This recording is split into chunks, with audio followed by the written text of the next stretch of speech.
ஹரி ஓம். அனைவருக்கும் நமஸ்காரம். குரு ஸ்துதி. ஓம் சகனா பவது சகனௌ புனக்து சக வீர்யம் கரவாவகை தேஜஸ்வினாவதீதமஸ்து மா வித்விஷாவகை. ஓம் சாந்தி சாந்தி சாந்தி. ஓம் சதேகம் பரம் கேவலம் நிர்விகாரம் நிராகாரமானந்தமாத்ரம் பவித்ரம் ஸ்வயம் ஜோதிரவ்யக்தமாகாசகல்பம் ஸ்ருதிர்ப்ரம்ம யத் ப்ராஹ தஸ்மை நமஸ்தே. ஓம் யோ பிரம்மாணம் விததாதி பூர்வம் யோ வை வேதாம்ச பிரகிணோதி தஸ்மை தம் தேவாத்ம புத்தி பிரகாசம் முமுக்ஷுர்வை சரணமகம் பிரபத்யே. ஓம் சாந்தி சாந்தி சாந்தி. ஹரி ஓம்.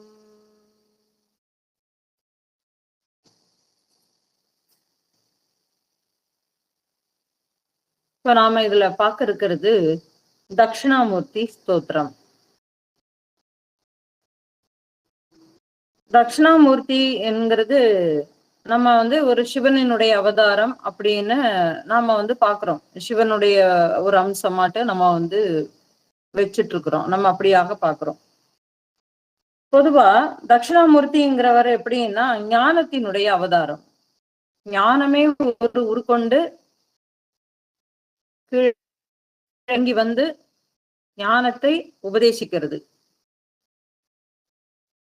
அப்ப ஞானத்தினுடைய அவதாரமாட்டு திகழக்கூடிய இந்த ஒரு அம்சம் விழிப்புணர்வோடு கூடி தன்னை உணர்ந்து தன்மயமாவதலை நமக்கு தெளிய வைக்கிறது. தன்மயமாதலை நமக்கு தெளிய வைக்கிறது. அதுக்காகத்தான் இந்த ஒரு அம்சம்.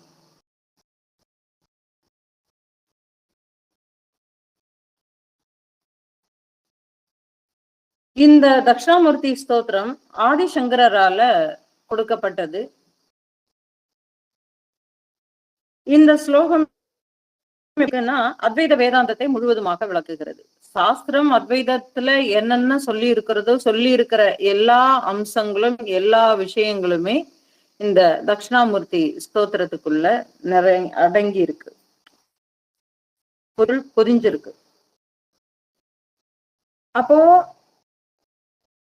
இந்த அத்வைத வேதாந்த ரசத்தை, அதாவது தட்சிணாமூர்த்தி ஸ்தோத்திரத்தை பொருள் உணர்ந்து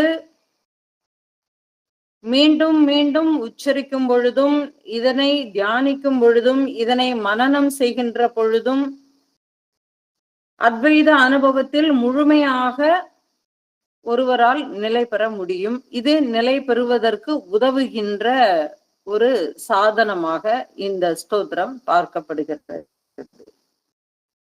அப்படின்னா இது யாருக்கு பலன் கொடுக்கிறது பார்க்கணும் இல்லையா? ஒரு ஸ்லோகம் இயற்றியாச்சு. அப்போ இந்த ஸ்லோகம் யாருக்கு புரியும் அப்படிங்கிறதையும் இந்த மந்திரமே சொல்லுகிறது.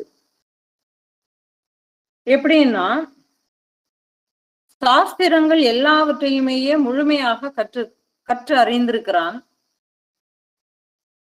கற்று அறிந்தவனுக்கு வாழ்க்கையினுடைய லட்சியம் பிடிபட்டு விட்டது. பிறவியினுடைய நோக்கத்தை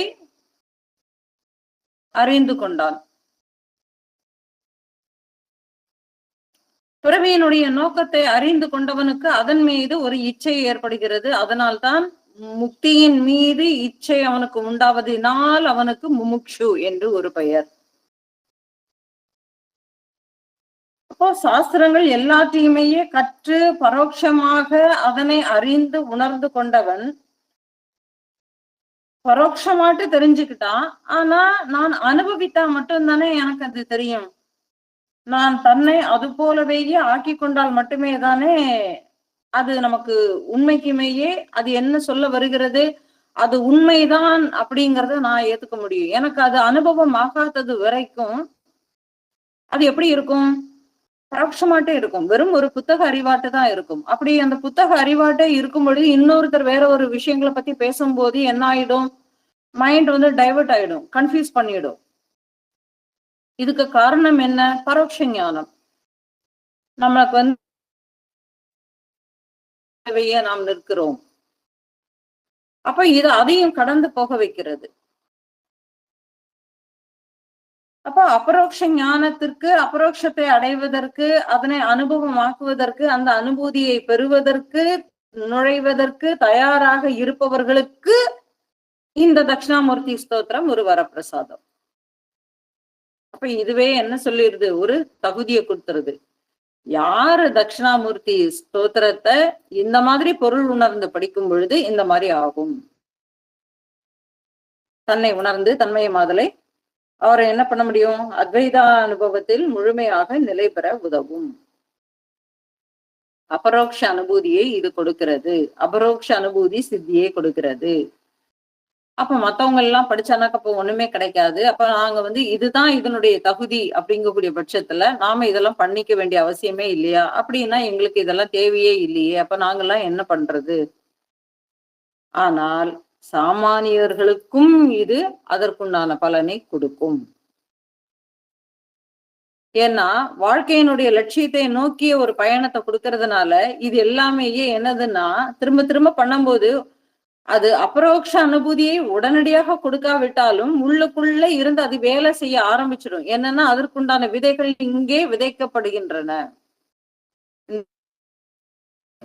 இந்த விதைகள் இங்கே விதைக்கப்படுகின்றன, உள்ளில் விதைக்கப்படுகின்றன, உள்ளுக்குள்ள உள்ளத்துல விதைக்கப்படுகிறது. அப்ப இந்த உள்ளத்துல விதைக்கப்படுகின்ற இந்த ஒரு விதை காலம் கரும் பொழுது அது விருட்சமாக ஆகி அது அதனுடைய பலனை நிச்சயமாக கொடுத்தேதான் தீரும். ஏனால் தோற்றத்திற்கு வந்த ஒன்று என்றாவது ஒரு நாள் அது பூரண நிலையை அடைந்தே தீர வேண்டும். இது அதனுடைய நியதி இல்லையா? அப்ப இப்ப எனக்கு புரியலை ஆனாலும் புரியும். அப்ப நான் எதுக்கு இதுல டைம் வேஸ்ட் பண்ணிக்கிட்டு?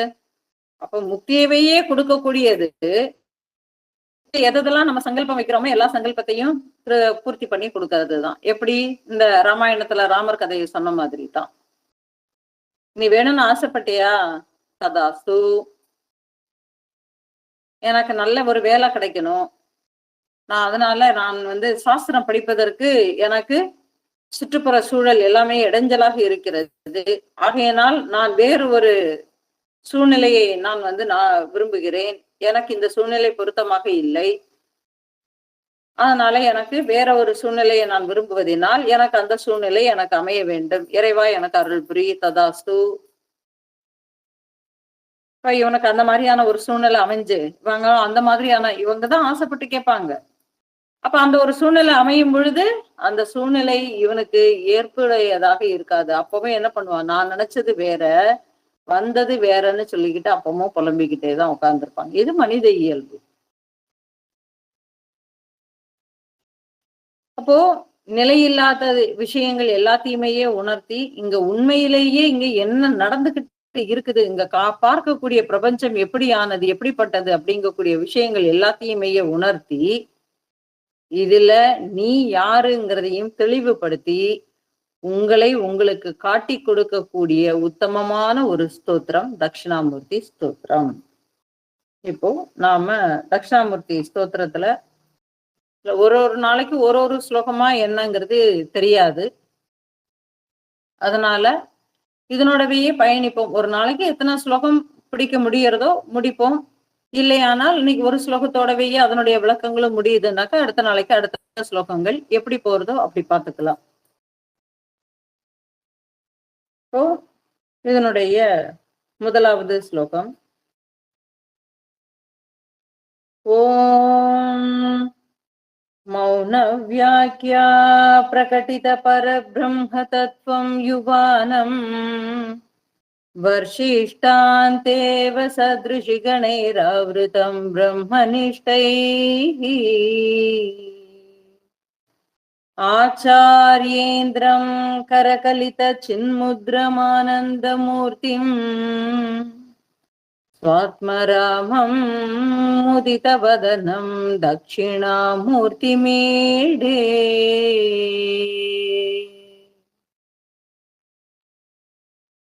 இது முதலாவது ஸ்லோகம். இந்த முதலாவது ஸ்லோகம் முதல்ல 2 ஸ்லோகங்கள், இந்த 2 ஸ்லோகங்கள் இந்த அம்சத்தை பத்தி நமக்கு பேசுது. தட்சிணாமூர்த்தி அம்சத்தை பத்தி தெளிவுபடுத்துது. எப்படின்னா, தட்சிணாமூர்த்தி அப்படிங்கக்கூடிய ஒரு உருவம் அப்படிங்கிற மாதிரி சொல்லாம இங்க எப்படி சொல்றதுன்னா,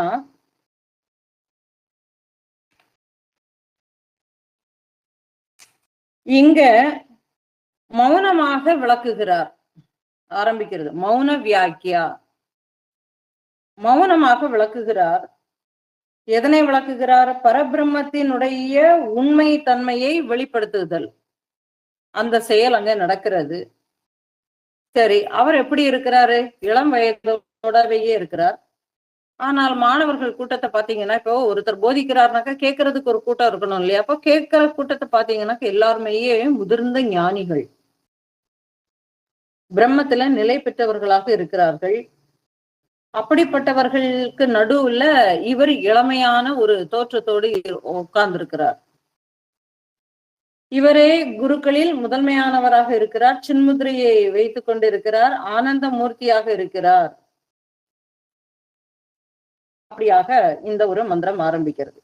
இப்ப நாம இதனுடைய விளக்கத்தை பார்ப்போம்.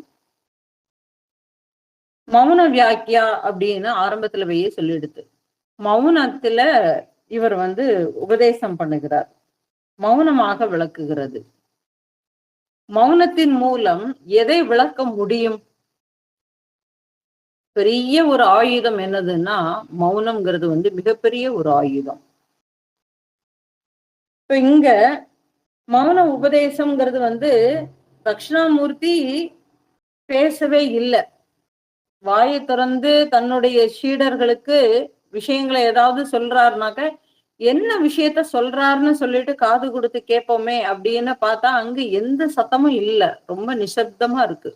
சப்தமே இல்லை. ரொம்ப அமைதியா இருக்கு. எந்த விதமான இதுவும் இல்லை. ஒரு நெளிவு சுழிவோ ஒரு அசங்கல் ஒருத்தருமே இல்லை. அவர் எப்படி உட்கார்ந்து இருக்கிறாரோ அப்படியே உட்கார்ந்து இருக்கிறாங்க. கீழே பாத்தீங்கன்னா வயதான முனிவர்கள் 4 பேர் உட்கார்ந்து இருக்கிறார்கள். இப்ப அந்த 4 முனிவர்கள் யாருன்னு சாஸ்திரம் என்ன சொல்லுதுன்னா, சனகாதி முனிவர்கள்னு சொல்லுது. சனகாதி முனிவர்கள் அப்படின்னா யாரெல்லாம்? சனகர், சனந்தனர், சனாதனர், சனத்குமாரர். இந்த 4 பேரும் சனகாதி முனிவர்கள் அப்படின்னு சாஸ்திரம் சொல்லுகிறது. இந்த மாதிரி சிருஷ்டியிலவேயே இவர்கள் சிருஷ்டிக்கு வராமலவேயே பூரண ஞானத்துவத்திலவேயே அவர்கள் நின்று விட்டார்கள்.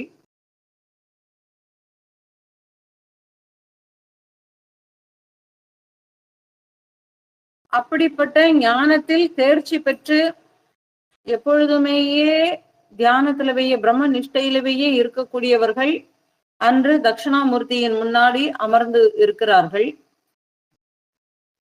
அவர்களும் எந்த கேள்விகளையும் கேட்கவில்லை. எனக்கு இந்த மாதிரியான ஒரு சந்தேகம்னு சொல்லிட்டு அவங்களும் கேட்கல. இங்க இருந்து கேள்வி எழும்புனா அங்கிருந்து ஒரு பதில் வரும். இங்க இருந்து கேள்வி எழவே இல்லை. அங்கிருந்து பதிலும் வரவே இல்லை. அப்ப இதனுடைய அர்த்தம் என்ன அப்படின்னா, உண்மை அப்படிங்கிறது தான் மௌனம். சத்தியம் எப்படிப்பட்டதுன்னா, அது எதனாலும் விளக்க முடியாது. வார்த்தைகளுக்கு எல்லாத்துக்கும் விவரிக்க முடியாதது. அது எதனோடும் எல்லாவற்றிலும் அப்பாற்பட்டதாக இருக்கக்கூடிய அந்த ஒரு பிரம்மத்தை பற்றி என்னது பேச முடியும்? எதனோடு ஒப்புமைப்படுத்தி என்ன பேச முடியும் இல்லையா? அப்போ உண்மைங்கிறத வார்த்தைகளால சொல்ல முடியாது. அது அவரவர்கள் ஒரு அனுபவமாக இருப்பதால் அங்கே மௌனம் மட்டுமே மிகப்பெரிய உச்சகட்டமான ஒரு உபதேசமாக அங்கே அங்க பேசுறதுக்கு ஒண்ணுமே இல்லை. பெரிய மகான்கள் எல்லாருமே இருப்பாங்க. நிறைய கேள்விகளோட உள்ள போகணும்னு நினைச்சு, இது ஒருத்தருக்கும் ஒரு விதமான அனுபவங்களை இருக்கும். ஒரு ஞானியை பார்க்கணும்னு சொல்லிட்டு இங்க இருந்து போக வேண்டியது நிறைய, அவர்கிட்ட போய் இதெல்லாம் கேட்கணும், அதை கேட்கணும், இதை கேட்கணும்னு நினைச்சுக்கிட்டு போயிட்டு அங்க போய் அவரை பார்த்த உடனேவே இவங்க என்னென்ன கேட்க வந்தாங்களோ, கேட்க வந்தது எல்லாத்தையுமே மறந்துட்டு அப்படியே நமஸ்காரம் பண்ணிட்டு அவங்க புக்ல வரக்கூடியவங்களும் இருக்கிறாங்க. ஏன் அங்கே பேச்சு எழவில்லை? பேச்சே எழவில்லைன்னு உண்டுமானா அங்க மட்டம்னா? அப்படிலாம் இல்ல. அங்க போன உடனேயே ஒரு திருப்தி உணர்வு, அங்க கேட்கறதுக்கு எதுவுமே இல்ல. அங்க அவர்கிட்டக்கே சொல்றதுக்கு ஒண்ணுமே இல்ல. அவரும் பேசாம உட்கார்ந்திருந்தார், நானும் பேசாம உட்கார்ந்திருந்தேன். அவர் என்னிடம் என்ன பேரு, நீங்க எந்த ஊர்ல இருந்து வந்திருக்கீங்கன்னு ஒண்ணுமே கேட்கவே இல்ல. ஆனால் எனக்கு அந்த பார்த்த உடனே எனக்கு ஒரு திருப்தி, ஒரு ஆனந்தம், நானும் நமஸ்காரம் பண்ணிட்டு வந்துட்டோம்னு சொல்லிட்டு நம்மளும் நிறைய சொல்றோம் இல்லையா? ஒரு அனுபவங்கள் நமக்குள்ளேயும் இருக்கு. அப்போ அதே மாதிரி இங்க என்ன, சத்தியத்தை விளக்குவதற்கு வார்த்தைகள் தேவையே இல்லை. அது அவரவர்களாகவே அவர்களுக்கு உள்ளேயே உணர வேண்டிய ஒரு அனுபவமாக இருப்பதினால் அங்கே மௌனம் மட்டுமே உபதேசமாக அமைந்திருக்கின்றது. அதே மாதிரி இன்னொன்னு பாத்தீங்கன்னா, அடுத்தது பின்னாடி என்ன சொல்றாரு? குருநாதர் எப்படி இருக்கிறாரு? சின்ன பையன் மாதிரி எவ்வளமா ரொம்ப அழகா உட்கார்ந்து இருக்கிறாரு. ஆனா அவருடைய உபதேசத்தை கேட்க வந்திருக்கிற மாணவர்களை பாத்தீங்கன்னாக்க முதிர்ந்த வயதானவர்கள், ரொம்ப வயதில் முதிர்ந்தவர்கள். அப்ப இதனுடைய பொருள் என்ன அப்படின்னா, மனிதன் வளர்ந்தால் மட்டும் நமக்கு அறிவு அவனுக்கு இருக்கு. நம்ம இப்போ லௌகீக விஷயங்களை பொறுத்த வரைக்கும் என்ன சொல்லுவோம்? நல்ல வளரணும், நல்ல ஒரு வளர்த்திங்கிறத நம்ம எதனோட சம்மதி பாக்குறோம்னா, ஒண்ணு செல்வந்தன், பொருளாதாரத்துல மேம்பட்டு இருக்கிறவன், கல்வியாளன் நாட்டு இருப்பான், அப்புறமா நிறைய தான தர்மங்கள் செய்பவனாட்டு இருப்பான். இந்த மாதிரி பட்டவங்களை நம்ம பார்க்கும் பொழுது நம்மள அறியாமலவே நம்ம என்ன சொல்லுவோம்? இவர்களுக்கு ஒரு பக்குவம் அடைந்திருக்கிறார்கள், இவர்கள் ஒரு ஞானிகளாக, அவர்கள் ஒரு உயர்ந்தவர்களாக, நல்ல அத்தனையும் உயர்ந்த ஒரு சமுதாயத்துல நாம எப்படி பார்க்கிறோம்? ஒரு உயர்ந்தவர்களாக நம்ம பார்க்கிறோம். ஆனா கிட்டக்க போய் பார்க்கும் பொழுதுதான் அவர்கள் செய்யக்கூடிய அத்தனை செயல்களுமே நமக்கு தெரியும். தூரத்துல இருந்து பார்க்கும்போது எதுவும் தெரியாது. கிட்டக்க இருந்து பார்க்கும்போதுதான் அவர்களினுடைய செயல்பாடுகள் எல்லாமே நமக்கு தெரியும். அப்போ இது மூலமாட்டு நம்ம தெரிஞ்சுக்கிறது என்னது? மனிதன் வளர்ந்தால் மட்டும் ஞானம்ங்கிறது அவனுக்கு ஏற்பட்டு விடாது. அப்ப ஞானம்ங்கிறது எதுல இருக்கு? அவனுடைய உடலிலோ அல்லது அவன் சம்பாத்தியத்திலோ அல்லது பேரிலோ புகழிலோ இல்லை. அது அவனது உணர்வில் இருக்கிறது. அதனால் ஆள் வளர்வதை போல அவனது உள்ளமும் வளர வேண்டும் அப்படிங்கக்கூடிய ஒரு மிகப்பெரிய ஒரு உண்மை தத்துவத்தை இந்த மந்திரம் நமக்கு, இந்த ஸ்லோகம் நமக்கு சொல்றது. அப்போ அதுக்கு நாம என்ன பண்ணணும்?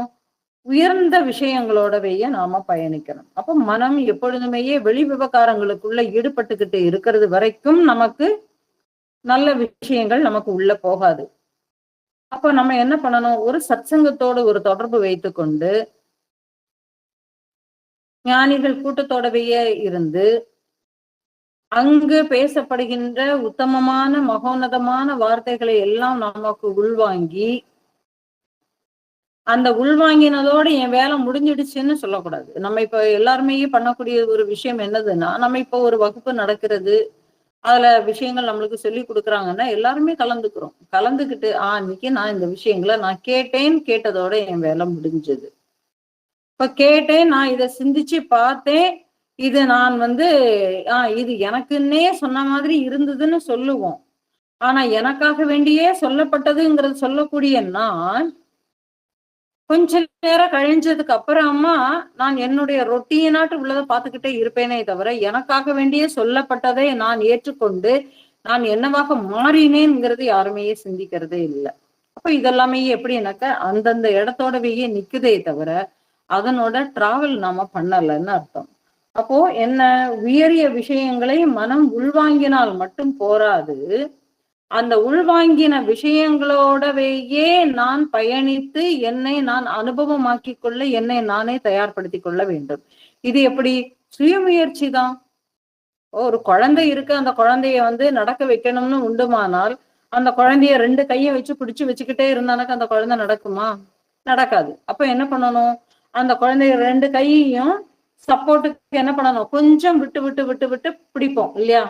அந்த சின்ன குழந்தைய என்ன பண்ணுவோம்? நிக்க வச்சு கைய கொஞ்சம் லேசாட்டு விடுவோம். அப்ப அது என்ன பண்ணும்? நடக்க கீழே விழறதுன்னு தெரியும் போதுதானே நம்ம பிடிப்போம் இல்லையா? அப்போ நாம அந்த முயற்சியை நாமளும் பிடிச்சு வச்சுக்கிட்டே இருந்தோம்னாக்க நம்மளுக்கு தெரியவே தெரியாது.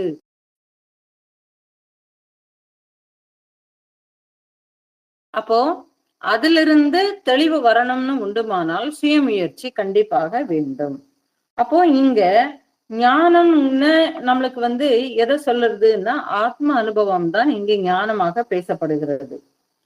அப்ப இந்த ஆத்ம அனுபவம் ஞானமாக இருப்பதினால் அவருடைய முத்திரை கையிலே என்ன முதிரை வச்சிருக்கிறாரு? சின்முதிரையை வச்சிருக்கிறாரு. அப்ப தட்சிணாமூர்த்தி சின்முதிரை காட்டுவதனுடைய உண்மையான நோக்கம் என்னதுன்னா, இந்த பிரபஞ்சம் என்னும் ஒட்டுமொத்த பூஜ்ஜியத்துக்குள்ளதான் என்னுடைய ராஜ்யம் இருக்கிறது. ஆனால் அதற்கான ஆதாரம் அறிவு என்பதனால் அதை தெரிந்து கொள்ள சாட்சி மாறாமல் இருப்பதை உணர்வதே தான் ஆத்ம ஞானம். இந்த 3 அவஸ்தாகளிலும் சாட்சியாக இருக்கிறது என்பதை உணர்ந்து கொள்வதே இங்க ஆத்ம ஞானம் அப்படின்னு ஒரு விஷயத்த இங்க சின்முத்திரை மூலமாட்டு வெளிப்படுத்துகிறார். சரி, சின்முத்திரைன்னா டக்குன்னு நம்ம எல்லாருமே கட்ட விரல், அந்த சுட்டு விரல், ஆள்காட்டி விரல், இந்த 2 விரலையும் நம்ம சேர்த்துக்கிறது. இதுல எவ்வளவு விஷயங்கள் இருக்குன்னா, கட்டை விரல் கூடியது ஆத்ம தத்துவத்தை குறிக்கிறது. கட்டை விரல்ங்கிறது ஆத்ம தத்துவத்தை குறிக்கிறது. அப்போ இந்த கட்டை விரல்ங்கிறது ஆத்ம தத்துவத்தை குறிக்கும் பொழுது, இந்த சுட்டு விரல் மனசு அப்படிங்கக்கூடிய தத்துவத்தை குறிக்கிறது. அப்போ நம்ம என்ன பண்றோம்? ஜபம் ஏதாவது நம்ம பண்றோம். இப்ப மந்திர ஜபங்கள் எல்லாமே நம்மளுக்கு அப்பாவும் கொடுத்தாங்க இல்லையா? 144 நாள் அப்படின்னு சொல்லிட்டு ஜபங்கள் எல்லாருமே முடிச்சிருப்போம். அப்போ அந்த ஜபங்கள் எல்லாமே பண்ணும் பொழுது நம்ம என்ன பண்ணுவோம்? சின்முத்திரையை நம்ம வச்சுக்குவோம். அது சின்முத்திரைங்கிறது நமக்கு பழக்கமாட்டு போயிடுச்சு அது. அப்போ இந்த ஆன்மாவையும் இந்த மனசையும் ஒன்றாக இணைக்கிறது. விரல் மூலமாட்டு நம்ம கட்டை விரலையும் ஆள்காட்டி உண்டுமானாக்க நான் ஞான முதிரையை பிடிச்சிட்டேன், இது சின்முதிரையை பிடிச்சிட்டேன், அதனால நான் இந்த முதிரையை வச்சு நான் இதெல்லாமே பண்றேன்னு உண்டுமானால் ஏதாவது கிடைக்குமா? ஒண்ணும் கிடைக்காது. ஏன்னா அதனுடைய உண்மைத்தன்மையை உணராமல் நீங்கள் வெறும்னு ஒரு கையில இப்படி ஒரு முதிரையை வச்சுக்கிறதுனால ஏதாவது கிடைக்குமானா, இந்த முதிரையை வச்சுக்கிட்டே இருக்கக்கூடியவங்களுக்கு என்ன கிடைச்சது? ஒண்ணும் கிடைக்கலையே. இந்த மாதிரி நீங்க மட்டுமேவா வச்சிருக்கிறீங்க? 1000 பேர் இந்த பிரபஞ்சத்துக்குள்ள சின்முதிரைகளை வச்சுக்கிட்டேதான் இருக்கிறாங்க. அப்ப இங்க புரிதல் எப்படின்னா, கட்டை விரல் கூடியது ஆன்மா, சுட்டு விரல் கூடிய மனசு. அப்ப என்னதுன்னா, கட்டை விரல் அதே இடத்துலவே தான் இருக்கு. கட்டை விரல் கொஞ்சம் வளையுது, என்ன பண்ணுது? சுட்டு விரல் தான் அங்கே இருந்து இங்க இந்த கட்டை விரலோட சேருது. கட்டை விரலோட சேருது. அப்போ இங்க என்னன்னா, மனசை ஆன்மாவோடு இணைக்கக்கூடிய ஒரு சந்தி. சந்தினாக்க என்னது? ஒரு இணைப்பு. அப்ப மனசு சும்மா ஆன்மாவோட இணையாது. ஆன்மா நிலையானது. ஆனா மனசு அங்கே இங்கே மட்டும் அலைபாஞ்சுக்கிட்டு இருக்கு. அப்போ அலைபாயக்கூடிய மனதை ஆன்மாவின் பக்கம் திருப்புவதற்காக வேண்டி நமக்கு என்ன தேவைப்படுகிறது? ஒரு மந்திரம் தேவைப்படுகிறது, ஒரு ஜபம் தேவைப்படுகிறது, தியானம். அப்போ ஜபம் அதை தாண்டி தியானம்னு போகுது. அப்ப பாருங்களேன், அப்போ இந்த சந்தின்னு நம்ம பாக்குறோம் இல்லையா? இணைக்கக்கூடிய சந்தி. இந்த மனதை அந்த ஆன்மாவோடு இணைக்கக்கூடிய ஒரு விஷயமாட்டுத்தான் இந்த மந்திரங்கள் எல்லாமே இருக்கிறதே தவிர இதை தாண்டி எதுவுமே இல்லை. இத புரிஞ்சுக்கிட்டு நீங்க சின்முத்திரையை பிடிச்சு நான் இந்த ஒரு மந்திரத்தை நான் ஜபிக்கிறேன், இந்த மந்திரம் மூலமாக என்னுடைய மனதை நான் ஆன்மாவாக பிணைத்துக் கொள்கிறேன் அப்படிங்கக்கூடிய ஒரு உணர்வோடு நீங்க பண்ணும்போதுதான் அது ஜெயமாகும். இல்லைனாக்க என்ன ஆகாது? திருப்தியே வராது. இந்த மந்திரம் முடிச்சாச்சா, இன்னும் அடுத்த ஒரு மந்திரம் எனக்கு கிடைக்கணும். இந்த மந்திரமே சித்தி ஆயிடுச்சுன்னு உண்டுமானக்கு இனிமேல் எதுக்கு அடுத்த மந்திரம்? இல்லையா? ஒரு தடவை என்னுடைய மனசை நான் ஆன்மாவோடு இணைப்பதற்கு இணைத்து விட்டேன் என்று விட்டால், அதில் நான் திடமாகி விட்டேனே ஆனால் எனக்கு இன்னொரு ஒரு மந்திரம் தேவையா? தேவையே இல்லையே.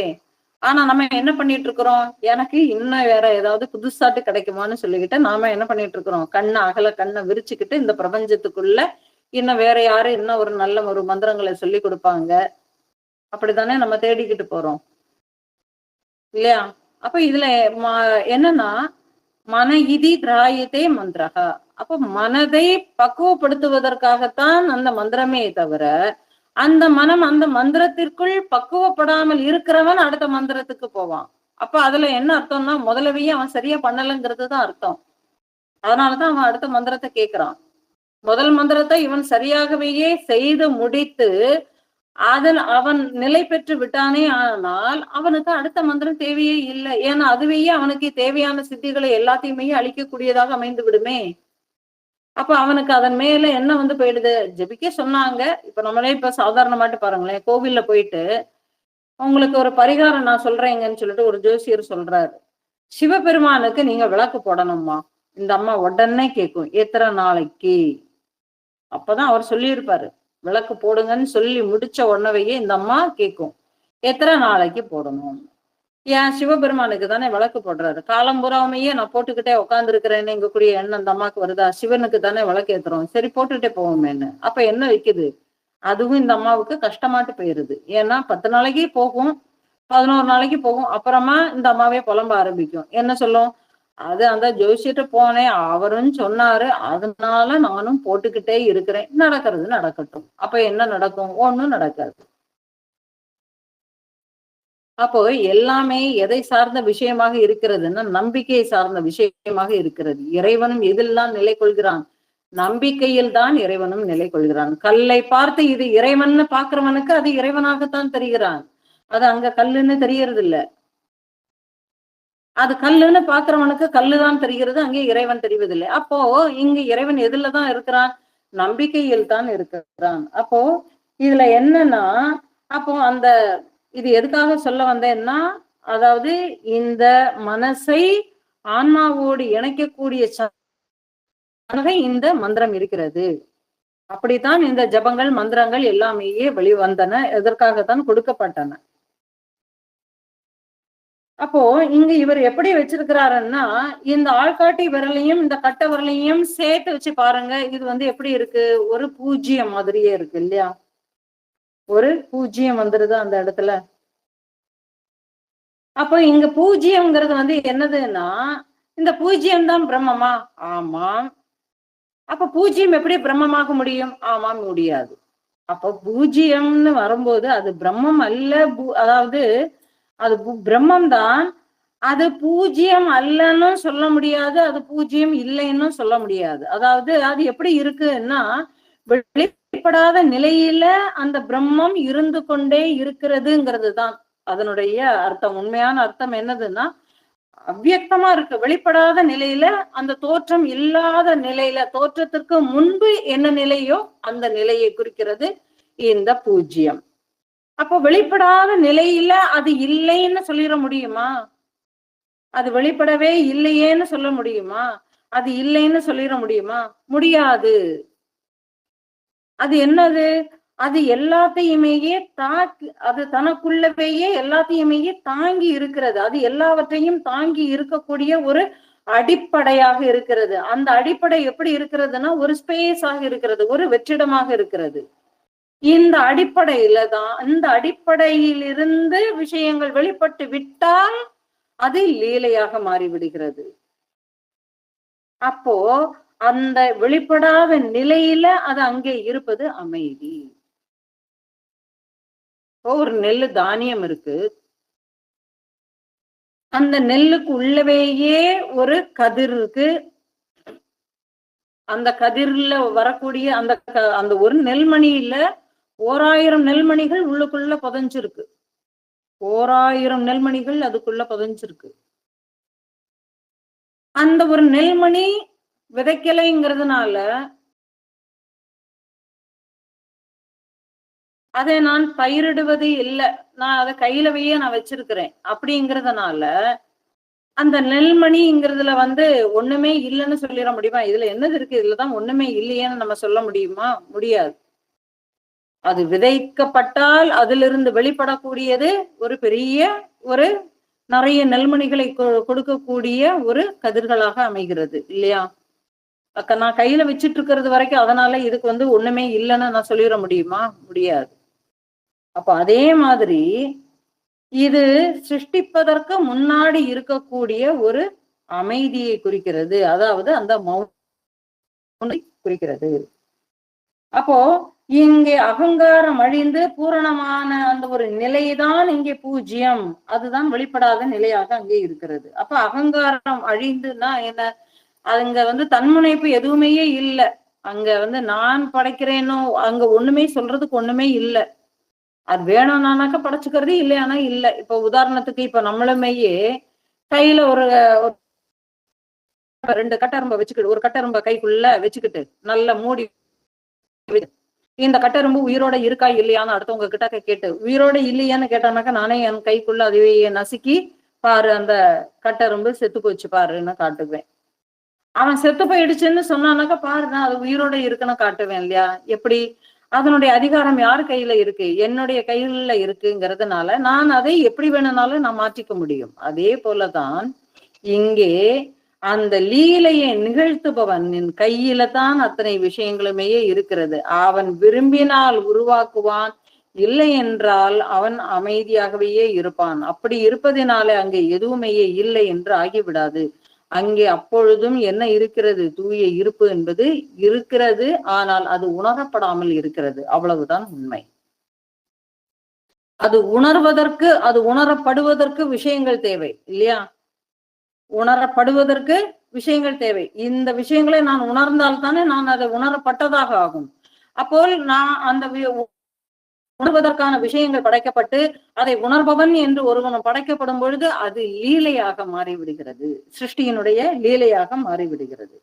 அப்போ இப்படி அந்த சின்முத்திரையினுடைய உண்மையான நோக்கம் எப்படின்னா, இந்த பிரபஞ்சம் என்னும் ஒட்டுமொத்த பூஜ்யத்திற்குள் தான் என்னுடைய ராஜ்யம் நடந்து கொண்டிருக்கிறது. இங்க யாருடைய ராஜ்யம்? அவனுடைய ராஜ்யம் இங்க நடந்து கொண்டிருக்கிறது. அதற்கான ஆதாரம் என்னது தெரியுமா? விழிப்பு நிலை, கனவு நிலை, ஆழ்ந்த உறக்க நிலை என்ற கூடிய அந்த ஒரு 3 அவஸ்தைகளிலும் அந்த ஒரு சாட்சி மாறாமல் இருப்பதை உணர்வதே ஆத்ம ஞானமாகும். அழகா சொல்லிட்டாரு. இதை நான் எப்படி தெரிஞ்சுக்கிறது? விழிப்பு நிலையில நீ பாருப்பா, எல்லாமே புலன்கள் மூலமாக உன்னால் உணரப்பட்டுதான், அந்த உணர்வினால் தான் நீ செயல்படுகிறாய். அந்த உணர்வு இல்லாமல் உன்னால் செயல்பட முடியாது. பசி என்னும் உணர்வு வந்த உடனேயே கால் சாதம் இருக்கக்கூடிய இடத்தை நோக்கி நடந்து போகிறது, கையை தட்டத்தை எடுத்து வைக்கிறது, கரண்டியை எடுத்து சாதத்தை எடுத்து போட்டுக் கொள்கிறது, வாய் அதனை ருசிக்கிறது, மனசு அனுபவிக்கிறது, முடிஞ்சது. அப்ப இத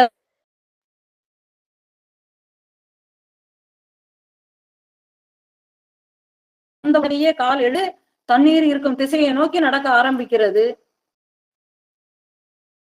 இது வெளியில உள்ள விஷயங்கள் இல்லாம உள்ளுக்குள்ளவேயே உருவாகக்கூடிய இந்த ஒரு விஷயங்களை வச்சு சொல்றேன். இதை விட வெளியில உள்ள விஷயங்கள் மூலமாட்டு போனோம்னாக்கா அது எவ்வளவு பெருசா போகும் பாத்துக்கோங்க. தாகம் என்னும் உணர்வு எழுந்த உடனேயே கால்கள் தானாகவேயே தண்ணீர் இருக்கும் திசையை நோக்கி நடக்கின்றன. தண்ணீரை சுவிட்ச போட்டோன்னவே தண்ணி வந்துருது கப்புல இல்லையா? அப்ப தண்ணியை எடுக்குது, தண்ணியை குடிச்சு தாகத்தை தீர்த்து கொள்கிறது. இதுல எனக்கு ஜூஸ் வேணும், இந்த ஜூஸ் குடிச்சா நல்லா இருக்கும் அப்படின்னு நினைக்கிறது மனசு. நாம இப்ப இந்த விஷயங்களுக்குள்ள போக வேண்டாம். இந்த தத்துவங்களை வையே பார்ப்போம். அப்போ விழிப்பு நிலையில ஒரு அனுபவம். கனவு நிலையில பாருங்களேன், நானே படுத்து தூங்கிட்டேன்.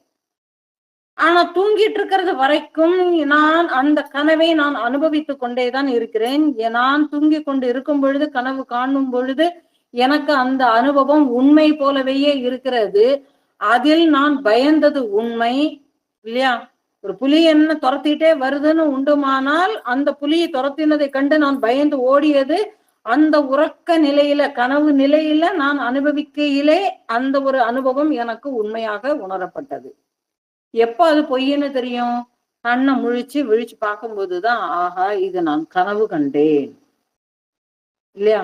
அப்போ நீ கனவுல இந்த ஒரு விஷயங்களோடவையே பயணிக்கும் பொழுது இந்த கனவை நீ இதை கண்டாய், இந்தந்த காட்சிகளை கண்டாய் என்று ஒட்டுமொத்தமா மாறாமல் அதனை நினைவுபடுத்தி சொல்வது யார்? அங்க யாரோ ஒருத்தர் பார்த்துட்டு இருக்கிறதுனால தானே இது அவ்வளவுத்தையுமே உனக்கு உணர்த்துறாரு. அப்ப அவருக்கு வேற ஏதாவது டூல்ஸ் தேவைப்பட்டுச்சா என்ன? எந்த டூல்ஸும் தேவைப்படுறது இல்ல.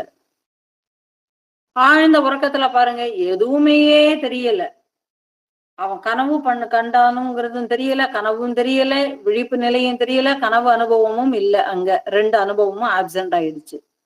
சரி, தூங்கிட்டு இருக்கிறோமே, அந்த தூக்கத்துலயாவது அவனுக்கு ஏதாவது தெரிஞ்சுதா பாருங்க. அவன் ஆணுங்கிறது தெரியல, பெண்ணுங்கிறது தெரியல, கட்டில்ல படுத்து தெரியல, தரையில படுத்திருக்கிறாங்கிறது தெரியல, எந்த உணர்வும் எந்த இதுவும் அவன்கிட்ட இல்ல. அவன மேல மழை தண்ணிய கொட்டி அவன் கொட்டுற மழையில கொண்டு போய் போட்டாலும் கூட அவனுக்கு தான் நனைந்திருக்கிறோம் என்பது தெரியவில்லை. அவனாக முழிச்சாதானே உண்டு, தெரியல. ஆனா கொண்டு 4 பேருக்கு நல்ல ஆழ்ந்த தூக்கத்துல எங்கேயாவது கொண்டு போய் போட்டிருந்தாலும், நான் வீட்டுல படுத்திருந்தேன், நான் எப்படி ஒரு அடர்ந்த காட்டுக்குள்ள வந்தேன், கட்டில இருந்து நான் எப்படி வாசல்ல நான் எப்படி படுத்துக்கிட்டேன் தெரியலையே அப்படின்னு சொல்லுவாங்க இல்லையா? அப்ப ஆழ்ந்த உறக்க நிலை அனுபவம்ங்கிறது தெரியல. ஆனால் பாருங்க, தூங்கி எழுந்திருந்த உடனேயே நாம என்ன சொல்லுவோம்? நான் இன்னைக்கு நல்ல சுகமாக ஆழ்ந்து தூங்கினேன், நல்ல சுகமா நல்ல தூங்கினேன், நல்ல நிம்மதியான தூக்கம் எனக்கு இன்னைக்கு அமைஞ்சுதுன்னு சொல்லுவோம். அப்படியானால் நீ நன்றாக தூங்கி அனுபவித்ததை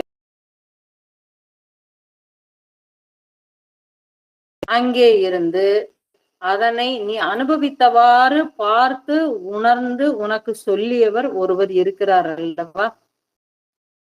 விழிப்பு நிலையில் உன்னுடைய உணர்வை உணர்ந்து உன்னிடத்தில் பசி என்னும் உணர்வு ஏற்பட்டு விட்டது, இதற்கு சாப்பாடுதான் மருந்து, ஆகையினால் உணவை உண்ண வேண்டும் கூடிய ஒரு விஷயம் உள்ளுக்குள்ள உன்னை தூண்ட போய் நான் சாப்பாடை நோக்கி போறேன். விழிப்பு நிலையில கனவு நிலையில காட்சிகள் எல்லாத்தையுமேயே நான் இப்படியாக படைக்கணும்னு நியமிக்கவே இல்லை. அது தானாகவே நிறைய விஷயங்களை படைத்து அனுபவிக்கிறது. அனுபவித்த விஷயங்களை உள்ளவாறு ஞாபகமும் வைத்து நான் தூங்கிட்டு இருக்கும் போதே இவன் லைவ் கமெண்ட்ரி நம்ம கொடுக்குறோமா? இப்ப கண்ணால நம்ம இப்ப பார்த்துட்டு இருக்கிறோம். ஒருவன் சைக்கிளில் போய் கொண்டிருக்கிறான், ஒரு லைவ் கமெண்ட்ரி கொடுப்பாங்க தெரியுமா? அந்த கிரிக்கெட்ல எல்லாம் லைவ் கமெண்ட்ரி கொடுப்பார்கள், பார்த்திருப்போம். என்ன பண்ணுவாங்க? அதோ அடித்து விட்டார் சிக்ஸர் அப்படின்னு இல்லையா, அவுட் அப்படின்னு எல்லாமே கத்துவாங்க. இப்ப அதே மாதிரி கண்கள் ரோட்டில் ஒரு சைக்கிளில் ஒரு முதியவர் போய் கொண்டு இருக்கிறார், ஒரு பஸ் பயணிக்கிறது, அந்த பஸ்ல 2 பேரும் தலையை வெளியில நீட்டிக்கிட்டு இருந்தாங்கன்னு சொல்லிட்டு லைவ் கமெண்ட்ரிய விழிப்பு நிலையில கொடுத்துட்டு இருக்கிற மாதிரி தூக்கத்துல இருக்கும் பொழுது ஒரு புலி ஒன்று வருகிறது, அந்த புலி எங்கிருந்து வந்தது என்பதே தெரியவில்லை, அது என்னை துரத்துகிறது, நான் ஓடிக்கொண்டிருக்கிறேன், இன்னமும் ஓடிக்கொண்டிருக்கிறேன், அது என்னை துரத்தி கொண்டிருக்கிறதுன்னு லைவ் கமெண்ட்ரிய நம்ம கொடுத்துக்கிட்டு இருக்கிறோமா என்ன? இல்லையே. அப்போ கனவு நிலையிலையும் அப்ப அத்தனை விஷயங்களையும் ஞாபகம் வச்சு நமக்கு ஒருத்தர் சொல்றாரு, நீ கனவு கண்டு கொண்டிருக்கிறாய், இந்த கனவானது இப்படியாக இருந்தது, இந்தந்த விஷயங்கள் வந்தது அப்படின்னு சொல்லுது. அல்லது அந்த கனவினுடைய விஷயங்களை மறக்கடிக்க செய்து கனவை கண்டேன் ஞாபகத்தில் இல்லைங்கிறதையும் சொல்ல வைக்குது. அப்புறமா என்ன பண்ணுது? அரைகுறை விஷய கனவாட்டு சொல்லுது. இது அவ்வளவுமே யாரு சொல்லுகிறார்கள்? அப்போ அந்த இடத்துல அதை சாட்சியாக ஒன்று இருக்கிறது. அப்போ விழிப்பு நிலையில ஒரு சாட்சி அத்தனை விஷயங்களையும் பார்த்து கொண்டிருக்கிறது, அதே சாட்சி கனவு நிலையிலையும் என்னை பார்த்து கொண்டிருக்கிறது. ஆழ்ந்த உறக்கத்திலும் அது என்னை பார்த்து கொண்டு, நீ கனவும் காணவில்லை, எதுவுமே காணவில்லை, நீ நன்றாக ஆழ்ந்து உறங்கினாய் என்று கூடிய ஒரு விஷயத்தை எனக்கு உணர்த்தி நான் நன்றாக தூங்கினேன் கூடிய ஒரு அனுபவமாக நான் அங்கே வெளிப்படுத்துகிறேன். அப்ப என்ன ஆகிறது? விழிப்பு நிலை, கனவு நிலை, ஆழ் உறக்க நிலை என்கக்கூடிய இந்த ஒரு 3 அவஸ்தைகளிலும் சாட்சி என்பது மாறாமல் இருப்பதை நான் உணர்ந்து கொண்டேனே, ஆனால் அதுவே ஆத்ம ஞானம். சாட்சின்னு ஒண்ணு இருக்குது, அதனுடைய அதிஷ்டானத்துலதான் நான் இத்தனை விஷயங்களையுமே நான் உணர்கிறேன் என்பதை எவன் ஒருவன் உணர்ந்து கொள்கிறானோ அதுவே ஞானம். அப்போ இத்தகைய ஆனந்த மூர்த்தியாக கூடிய அந்த ஒரு இறைவன் அத்தகைய ஆனந்தம், இவனும் ஆனந்தமாக தூக்கினேன்னு எல்லாமே சொல்றான். விழிப்பு நிலையில செய்யக்கூடிய காரியங்களும் ஆனந்தத்தை தான். தூக்கத்திலையும் நிம்மதியாட தூங்கணும், நல்லா தூங்கணும்னு சொல்லிட்டுதான் போறான். அங்கேயும் கனவுகள் நிறைய பிரச்சனைகளை உண்டு பண்ணி விட்டுருது. அப்ப அங்கேயும் ஆனந்தம் ஆப்சென்ட் ஆகி போயிடுது. அப்ப பாருங்களேன், இறைவன் எப்படி இருக்கிறான்? ஆனந்த வடிவாக இருக்கிறான். அத்தகைய அந்த ஒரு ஆனந்த வடிவம் இருக்கிறதே, அது வெளியிலே இருக்கா? வெளியிலேயே இல்ல. அது உன்னுள் உணர்வு மயமாக இருக்கிறது. ஒவ்வொருத்தருக்குள்ளேயும் அது எப்படி இருக்கிறது? உணர்வு மயமாக இருக்கிறது. எது? அந்த ஆனந்தம். ஆகவே இன்பத்தை வெளியில் தேடாதே, அது உன்னுள் கண்டு அது தன்னுள் அந்த ஆனந்தத்தை உண்டு அனுபவித்து அதுவே நிறைவடைய வேண்டும். அதுவேதான் உண்மையான ஆனந்தம். இதற்கு வெளிப்படுத்துவதற்கு வாய் வார்த்தைகள் தேவையே இல்லை, எந்த சிந்தனைகளும் தேவையே இல்லை. சும்மா இருந்தாலேயே அந்த சுயத்தை நம்மால் உணர முடியுங்கக்கூடிய ஒரு தத்துவத்தை உணர்த்தக்கூடியதாக இந்த விஷயம் இங்கே பார்க்கப்படுகிறது. இந்த அம்சம் தட்சிணாமூர்த்தியினுடைய இந்த ஒரு அம்சம், அவருடைய தோற்றங்கள் தான் நம்ம இப்ப பார்த்திருக்கிறோம். இது இந்த அம்சம் நமக்கு இந்த விஷயத்தை தான் வெளிப்படுத்துகிறது. ஆனந்தம் வெளியில் இல்லை, அது உன்னுள் உணர்வு மயமாக இருக்கிறது. நான் இந்த உணர்வை நான் ஆசையின் வசம் வைத்திருப்பதினால், ஆசையின் பிடியில் நான் வைத்திருப்பதினால், ஆசையை வைத்து நான் இந்த ஆனந்தத்தை மதிப்பீடு செய்வதினால் அது நிறை குறைகள் என்னும் இருமைக்குள் என்னை தள்ளி விடுகிறது. இது பூடகமா உள்ள சொல்லப்பட்டிருக்கு. நான் ஆசைங்கக்கூடிய ஒரு அளவுகோலை வச்சு நான் ஆனந்தத்தை நான் ஒப்பிட்டு பார்க்கிறேன். இங்க ஆனந்தத்தை ஒப்பிடவே முடியாது. அப்படி இருக்கும் பொழுது அந்த ஒரு ஆனந்தத்தை எதனோடும் ஒப்பிட முடியாத அந்த ஒரு ஆனந்தத்தை நான் எதனோடு ஒப்பிட்டு வைக்கிறேன்? ஆசை என்ன அளவுகோலை வைத்து நான் ஒப்பீடு செய்கிறேன். ஆசைங்கக்கூடிய அளவுகோலை வச்சு நான் இந்த சந்தோஷத்தை நான் நிர்ணயம் பண்ணுவதனால் எனக்கு அந்த ஆனந்தம் வேறையாக தெரிகிறது. நல்ல சுகமாக ஒரு காற்று வீசுகிறது, நல்ல காத்து, ஜன்னல் எல்லாமே படபடன்னு அடிக்குதுன்னு வச்சுக்கோமே.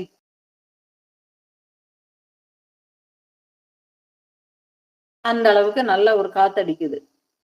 ஒருவன் வெளியில வரான், நிறைய பேர் வெளியில நிக்கிறாங்க. ஒருத்தர் சொல்றாரு, ஆகா எவ்வளவு அழகான காத்து, ஆனந்தமாக இருக்கிறதுன்னு சொல்லிட்டு அந்த காத்தை அனுபவிக்கிறாரு ஒருத்தர். ஆஹா ஆனந்தம்னு. இன்னொருத்தர் சொல்றாரு, சா என்ன காத்து, பேய் காத்தா அடிக்குது, எல்லாத்தையுமே தூக்கி பறந்து போய்கிட்டே இருக்குது, சா என்ன காத்தா இதுன்னு சொல்லிட்டு அவன் காத்தை திட்டிக்கிட்டு போயிடுறான் ஒருத்தன். இன்னொருத்தன் என்ன பண்ணுகிறான், இந்த காத்து நம்மளை எங்கேயாவது பண்ணி தூக்கி கொண்டு போய் வீடு இடிஞ்சு விழுந்துருமோ, கூரை இடிஞ்சு விழுந்துருமோ, அல்லது தகரத்தை தூக்கிட்டு போயிருமோ, வண்டியை நகர்த்தி கொண்டு போயிடுமோன்னு சொல்லிட்டு ஒரு பயத்துக்கு உள்ளாகிறான். ஒரே ஒரு விஷயம்தான்.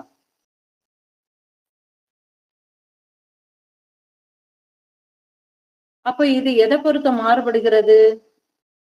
அவன் வைத்திருக்கக்கூடிய மனதினுடைய அளவுகோல். இங்க மனதை அவன் எதை வைத்து அளக்க ஆரம்பிக்கிறான்? ஆசை என்னும் கோலை வைத்து அவன் நிர்ணயிக்க விரும்புவதனால் இத்தனை விஷயங்கள். அப்போ இங்க இறைவன் ஆனந்த மூர்த்தியாகவே இருக்கிறான். அவன் அங்கே ஆனந்த மூர்த்தியாகவே இருப்பதினால் அத்தகைய ஆனந்தத்தை நீ வெளியில் தேடாதே. இறைவன் ஆனந்த வடிவானவனாக இருக்கிறான். ஆகையினால் அப்படிப்பட்ட ஆனந்தத்தை நீ வெளியில் தேடாதே. அத்தகைய ஆனந்தம் முன்னுள் உணர்வாக இருக்கிறது. அந்த இறைவன் முன்னுள்ளே உணர்வாக இருக்கிறான். அப்படி என்றால் உணர்வே இறைவன் சொல்லிடுச்சா? முதல் மந்திரத்தினுடைய தாத்பரியம் புரிஞ்சுதா? என்னது? உணர்வே இறைவன். ஆகவே அந்த உணர்வு மயமாக இருப்பதை நீ அறிந்து கொண்டு, அதை உணர்ந்து கொண்டு, அந்த உணர்வில் நீ நிறைவடைந்து விட்டால் அதுவே உண்மையான ஆனந்தம். அப்போ இதை நான் வெளிப்படுத்தி என்ன சொல்றது? என்னுடைய உணர்வை நான் வெளிப்படுத்த முடியுமா? முடியாது. அதற்கு வாய் வார்த்தைகள் தேவையில்லை, சிந்தனைகள் எதுவுமே தேவையில்லை. அதை கம்பேரிட்டிவிட்டி பண்ணி பார்க்கணும்னா, ஒப்புமைப்படுத்தி பார்க்கறதுக்கோ ஒண்ணுமே இல்லை. அப்போ அது எப்படி இருக்குந்த? சும்மா இருந்தாலேயே அந்த சுயத்தை என்னால் உணர முடியும். அந்த நான் என்று கூடிய அந்த ஒரு ஸ்புரணம் எனக்குள்ளே ஒலிச்சுக்கிட்டே இருக்கு. நான் இருக்கிறேன் இருக்கக்கூடியது இருக்கிறதுனாலவேயே தான் என்னால் விஷயங்கள் கிரகிக்கப்படுகின்றன. புலன்கள் நான்கு கூடிய ஒரு ஸ்புரணம் எனக்குள்ளே இருப்பதினால் புலன்கள் விஷயங்கள் கிரகிக்கின்றன, மனங்கள் வேலைகளை செய்கின்றன. அப்போ இங்க பாத்தீங்கன்னா இங்க மௌனமே தான் உபதேசம். அதை உபதேசிக்கக்கூடிய குரு என்பவர் சித்தமாக ஆகிறார். அப்போ இதனால் உண்டான ஞானம்ங்கிறது தான் எனக்கு ஒரு அனுபவமாக ஆகிறது. அந்த அனுபவம் என்ன அனுபவம் தெரியுமா? நீயே பிரம்மம், தத்துவமசி, அதுவேதான், அதுவே நீ அப்படிங்கிறது தான் இதனுடைய அனுபவம். இப்படியாக இந்த முதல் மந்திரம் நிறைவடைகிறது. அடுத்த மந்திரத்தை அடுத்த வகுப்புல பார்க்கலாம். ஓம் பூர்ணமத பூர்ணமிதம் பூர்ணாத் பூர்ணமுதச்யதே பூர்ணஸ்ய பூர்ணமாதாய பூர்ணமேவாவசிஷ்யதே. ஓம் சாந்தி சாந்தி சாந்தி. ஹரி ஓம். அனைவருக்கும் நன்றி. ஓம் தத் சத்.